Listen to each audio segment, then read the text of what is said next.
எல்லாருக்கும் வணக்கம். எப்படி இருக்கீங்க? நல்லா இருக்கீங்களா? மீண்டும் ஒரு சுவையான காணொளி, ஒரு சுவையான தொகுதியை பற்றி ஒரு அலசலோடு உங்களை சந்திப்பதிலே மற்ற மகிழ்ச்சி. உங்கள் நேரத்துக்கு மிக்க நன்றி. எப்பொழுதும் சொல்வதுதான், தமிழக அரசியல், தேசிய அரசியல், கலை யதார்த்தங்களை பற்றி தெரிந்து கொள்ள நம்ம சேனலுக்கு சப்ஸ்கிரைப் பண்ணுங்கள். உங்கள் நேரத்துக்கு நன்றி. இது வரைக்கும் பாருங்கள். நம்ம இன்றைக்கு பார்க்க போகிற முக்கியமான ஒரு விஷயம் என்று சொன்னால், தமிழகத்திலே ஒரு தனக்கென்று ஒரு இடத்தை உருவாக்கி கொண்டு அரசியல் நடத்தி கொண்டு வந்திருக்கின்ற விடுதலை சிறுத்தைகள் கட்சியினுடைய தலைவர் தொல் திருமாவளவன் அவர்கள் சிதம்பரம் நாடாளுமன்ற தொகுதியிலே போட்டியிடுகிறார். சிதம்பரம் ஒரு ரிசர்வ்டு தொகுதி. அந்த சிதம்பரம் ரிசர்வ்டு தொகுதியில் 2019 கூட அவர்தான் போட்டியிட்டு வெற்றி பெற்றார். அப்பொழுது அவரை எதிர்த்து அதிமுக மற்றும் பாஜக கூட்டணி வேட்பாளராக நின்ற வேட்பாளர் தோற்று போனார். இதில் முக்கியமாக பார்க்க வேண்டிய விஷயம் என்னென்னு சொன்னாக்க, 2019 அப்படிங்கிறது கிட்டத்தட்ட ஒரு ப்ரோ டிஎம்கே வேவ் அல்லது ப்ரோ திமுக முன்னணிக்கு ஒரு பெருத்த ஆதரவு நாடாளுமன்ற தேர்தலில் இருந்த ஒரு தேர்தல் அது அப்படிங்கிறது குறிப்பிடத்தக்கது. பல காணொலிகளில் சொல்லியிருப்பது போல் தமிழகம் முழுவதும் கிட்டத்தட்ட 39 மொத்த தொகுதிகளில் 38 அல்லது 37 தொகுதிகளில் கிட்டத்தட்ட 50% வாக்குகளை பெற்று வெற்றி பெற்றது திராவிட முன்னேற்ற கழக கூட்டணி. அப்படிங்கிற எந்த சந்தேகமும் கிடையாது. திராவிட முன்னேற்ற கழக கூட்டணி அதுபோல ஒரு வெற்றியை மீண்டும் இனி வரும் காலங்களிலே பெற முடியுமா என்று சொல்லக்கூடிய அளவிற்கு ஒரு பெரிய வெற்றி. ஆனால் அதில் முக்கியமாக பார்க்க வேண்டிய விஷயம் என்னன்னாக்கா, சிதம்பரம் தொகுதியை பொறுத்தவரை, சிதம்பரம் தனித்தொகுதியை பொறுத்தவரை உண்மையிலே சொல்லப்போனால் 2019 மிக மிக கடினமான ஒரு போட்டியிட்டு மிக நேரோ ரொம்ப ஒரு தின் மார்ஜினில் திருமாவளவன் ஜெயிச்சிருந்தார் அப்படிங்கிறது தான் உண்மை. வெறும் 3000 ஓட்டு வித்தியாசத்தில் சிதம்பரத்தில் திருமாவளவன் வெற்றி பெற முடிந்திருந்ததுங்கிறது முக்கியமாக நாம் பார்க்க வேண்டும். அந்த அடிப்படையில் அந்த பின்னணியில் தான் நம்ம இந்த தேர்தல் எப்படி ஆகும், இந்த தேர்தலில் 2024 பாராளுமன்ற தேர்தல் திருமாவளவன் வெற்றி பெறுவாரா இல்லையா அப்படிங்கிற ஒரு அலசலை அதை பார்ப்பதற்கு அந்த பின்னணி பேக்ரவுண்ட் இன்ஃபர்மேஷன் ரொம்ப முக்கியங்கிறத நம்ம பார்க்க வேண்டும். இன்னொரு முக்கியமான விஷயம் அன்றைக்கு நம்ம ஏற்கனவே சொன்னது போல் திமுக கூட்டணியின் சார்பாக திருமாவளவன் விசிகாவுடைய வேட்பாளராக நின்றார். அதே போல் அதிமுகவும் கூட அன்றைக்கு கூட்டணி வேட்பாளர் வைத்திருந்தார்கள். அதிமுக பாஜக கூட்டணி இருந்தது. ஆனால் 2024 அதாவது இந்த தேர்தலை பொறுத்தவரை, ஏப்ரல் 19 நடக்க இருக்கும் தேர்தலை பொறுத்தவரை சிதம்பரத்திலும் மற்ற தொகுதிகளைப் போல ஒரு மும்முனை போட்டி வந்திருக்குங்கிறத நம்ம முக்கியமாக பார்க்க வேண்டும். ஒரு பக்கம் திமுக கூட்டணியின் சார்பாக, திமுக காங்கிரஸ் கூட்டணி சார்பாக, விடுதலை சிறுத்தைகள் கட்சியின் சார்பாக தொல் திருமாவளவன் வேட்பாளர், 2 பெரிய எதிர்க்கட்சிகள் வேட்பாளர் அப்படின்னு சொல்லலாம். ஒன்று அதிமுக சார்பாக ஒரு வேட்பாளர் நிறுத்தப்பட்டிருக்கிறார். அவர் அங்கே அரசியலில் பல வட்டச் செயலாளர் பதவியில் இருந்த அவரும் சரி, அவருடைய மனைவியும் சரி, அதிமுகவில் பல காலம் அரசியல் செய்திருக்கிறார்கள். அவர் அதிமுகவுடைய வேட்பாளராக நியமிக்கப்பட்டிருக்கிறார்.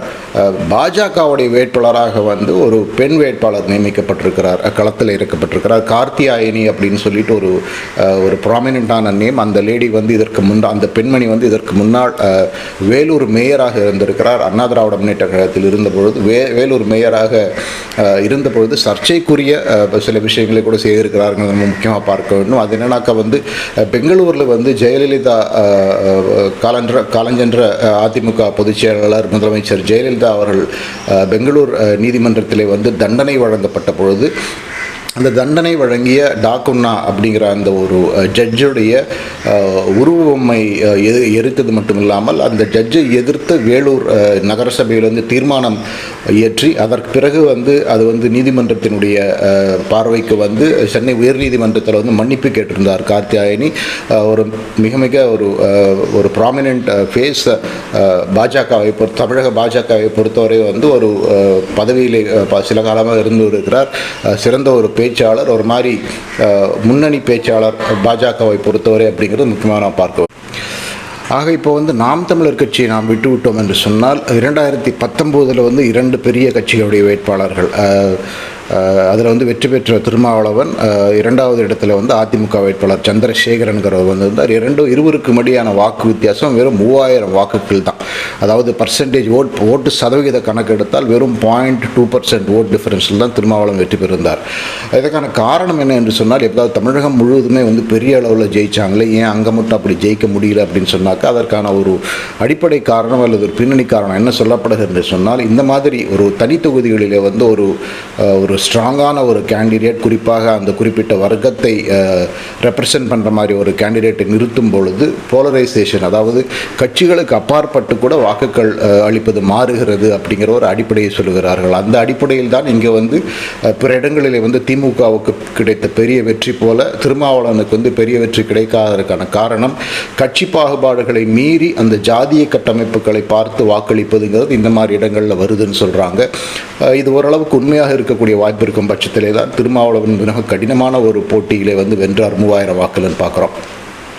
அந்த அடிப்படையில் பார்க்கும்பொழுது இப்பொழுது வந்து 3 பெரிய வேட்பாளர்கள். முதல் வேட்பாளர் வந்து திமுக கூட்டணி சார்பாக பிசிகாவுடைய திருமாவளவன் அவர்கள், இரண்டாவதாக அதிமுக சார்பாக சந்திரஹாசன் அப்படிங்கிற ஒரு கேண்டிடேட்டை போட்டிருக்காங்க.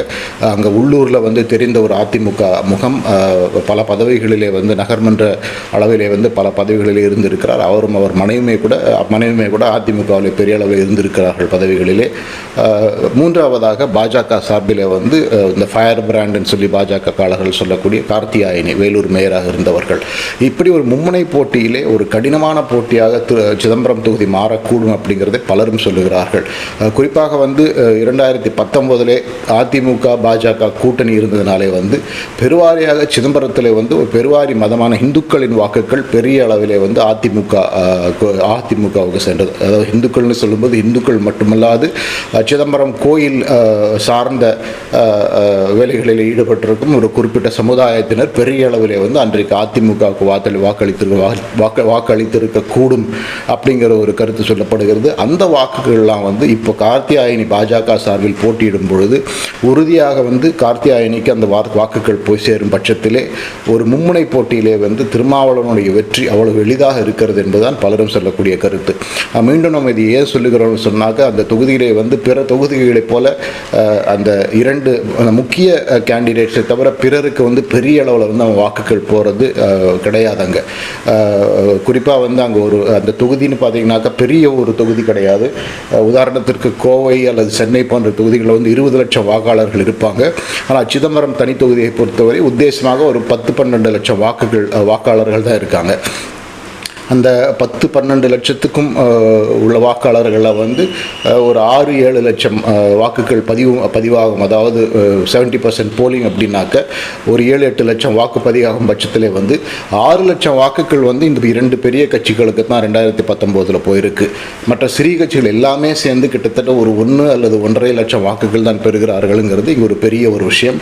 அந்த வாக்குகளும் கூட இந்த முறை வந்து கார்த்தியாயினிக்கு ஆதரவாக அல்லது அதிமுக வேட்பாளருக்கு ஆதரவாக கன்சாலிடேட் ஆகும் பட்சத்திலே 2019 வந்து திருமாவளவன் பெற்ற வாக்கு சதவிகிதம் அப்படியே இருக்கும் பட்சத்திலே வந்து அவருடைய வெற்றி மிகவே ஒரு கடினமான வெற்றியாகத்தான் இருக்கும் அப்படிங்கிற எந்த மன சந்தேகம் கிடையாதுங்கிறத முக்கியமாக பார்க்க வேண்டும். நம்ம ஏற்கனவே சொன்ன மாதிரி கார்த்தியாயினி பாஜக சார்பிலே களம் இறக்கப்பட்டிருக்கிறதால் உறுதியாக வந்து சிதம்பரத்திலே எப்படியாவது திருமாவளவனை வெற்றி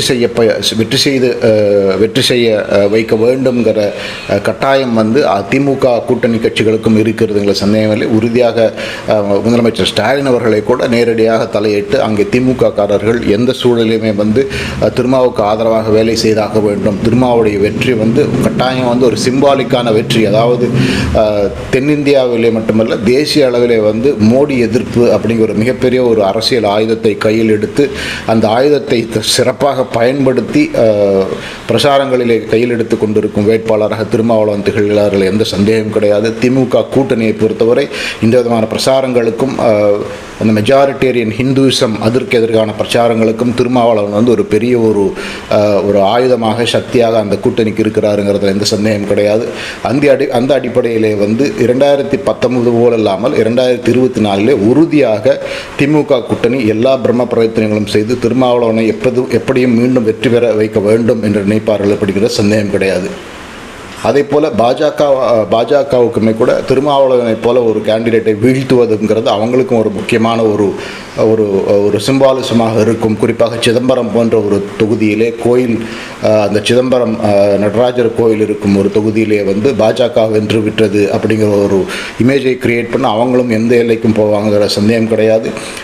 இந்த இருவரை தவிர அதிமுகவுக்கு நாங்கள் இருக்கிற அந்த கேடர் பேஸ், அந்த வாக்கு வங்கி ஒரு 25% வைத்துக் கொண்டால் அவர்களும் வந்து அந்த 25% வாக்குகள் அதிமுக கூடயே இருக்கா, இல்லை அந்த வாக்குகள் வந்து ஸ்பிளிட் ஆகி அதிலிருந்து ஒரு சிலது வந்து பாஜகவுக்கு போகுதா என்பதையும் பார்க்க வேண்டும்.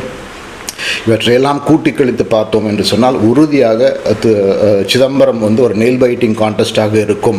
யார் அங்கு வெற்றி பெற்றாலும் சொல்ப வாக்கு வித்தியாசம், அதாவது 1000-2000 வாக்கு, அதிகபட்சமாக 5000 வாக்கு வித்தியாசம்தான் இருக்கும் அப்படிங்கிறதுல வந்து எந்த சந்தேகம் கிடையாது.